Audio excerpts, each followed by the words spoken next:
2016 का पहला दिन पाकिस्तान के एक आतंकी दल ने पठानकोट स्थित भारतीय वायुसेना की छावनी में सद लगा दी है।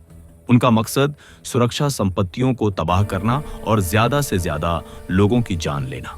भारत के सबसे महत्वपूर्ण मिलिट्री बेसेस में से एक पठानकोट पाकिस्तान से लगी अंतर्राष्ट्रीय सीमा से सिर्फ 30 की दूरी पर है।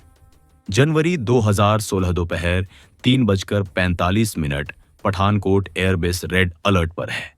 खतरे की घंटियां बज रही हैं और सुरक्षा अभ्यास शुरू हो चुके हैं। मैंने फौरन बेस को कॉल करके सुरक्षा के सारे इंतजाम कर लेने की हिदायत दी। टेररिस्ट कैंप में घुस चुके थे, कहीं छिपकर बैठे थे और हमने छानबीन शुरू कर दी। सभी सैनिकों को बेस को सुरक्षित करने के आदेश दे दिए। संगीत गए। संगीत 1 जनवरी 2016 रात 9:45 एनएसजी टास्क फोर्स और गरुड़ कमांडो पठानकोट के सुरक्षा बलों के साथ एकजुट हो गए।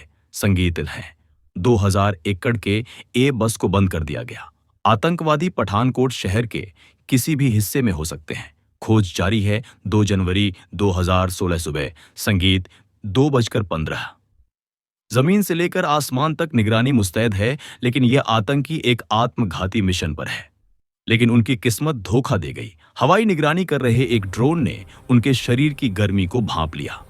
गरुड़ कमांडो आगे बढ़ने लगे। आतंकियों ने फायरिंग शुरू कर दी। 2 जनवरी 2016 सुबह 4:30 अपने एक साथी को खोने के बाद बाकी आतंकी छिपने की जगह ढूंढने लगे, लेकिन जी ठीक उनके पीछे ही है। सुबह 6 बजे वक्त बीतता जा रहा है। 2 जनवरी 2016 सुबह 10:04 बाद भी स्थिति वैसी ही बनी हुई है। 2 जनवरी 2016 सुबह 10:30 एनएसजी का अंदरूनी घेरा और करीब पहुंच गया। भारतीय वायुसेना ने इस गतिरोध को खत्म करने का फैसला लिया। एक हमलावर हेलीकॉप्टर ने आतंकियों के छिपने की जगह पर गोलियों की बौछार कर दी। 2 जनवरी 2016 दोपहर 2:30 हमलावर हेलीकॉप्टर से की गई। इस गोलीबारी से मजबूरन आतंकियों को अपनी पोजीशंस का खुलासा करना पड़ा। 2 जनवरी 2016 शाम 5:30 पठानकोट ए बेस में फिर से शांति छा गई। आत्मघाती लावर को मार गिराया जा चुका है। अब वक्त है उनकी लाशें बरामद करने का, लेकिन यह बेहद जोखिम भरा काम है। नुकसान पहुंचाने के लिए लाशों में बम हो सकते हैं, जिससे जाने जा सकती हैं। फोर्स कमांडर ने सुबह तक इंतजार करने का फैसला लिया। एनएसजी के बम निरोधक दस्ते को तलब किया गया। लीडर और उसके सेकंड इन कमांड ने अपने साथियों को जोखिम में डालना मुनासिब नहीं समझा और खुद ही इसे अंजाम देने में जुट गए। जिसका डर था वही हुआ। एक हथगोले से धमाका हुआ। लेफ्टिनेंट कर्नल निरंजन शहीद हो गए और मेजा त्यागी गंभीर रूप से घायल हो गए। हमें एक झटका जरूर लगा था, लेकिन हमने ऑपरेशन नहीं रोका। पूरे 2000 एकड़ की छानबीन जरूरी थी। एनजी ने पाया कि एक डोमेट्री अंदर से बंद है। मैंने अपने दूसरे स्क्वाड्रन कमांडर को उसकी टीम के साथ मुआयना करने के लिए भेजा। दीवार के पार की स्थिति का जायजा लेने वाले उपकरण का उपयोग किया गया। गर्मी के संकेत मिले। अंदर 2 लोग मौजूद थे। वो लोग आगे बढ़ रहे थे कि अंदर से एक हथगोला फेंका गया। मेरा स्क्वाड्रन कमांडर घायल हो गया।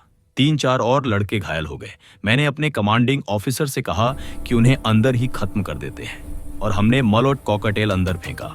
25 मिनट के अंदर पूरी बिल्डिंग आग की लपटों में थी और अंदर से जोरदार धमाकों की आवाज आने लगी। आतंकियों के पास हमारी संपत्ति को खत्म करने के लिए इंसेंडियरीज और विस्फोटक आईडी भी थी।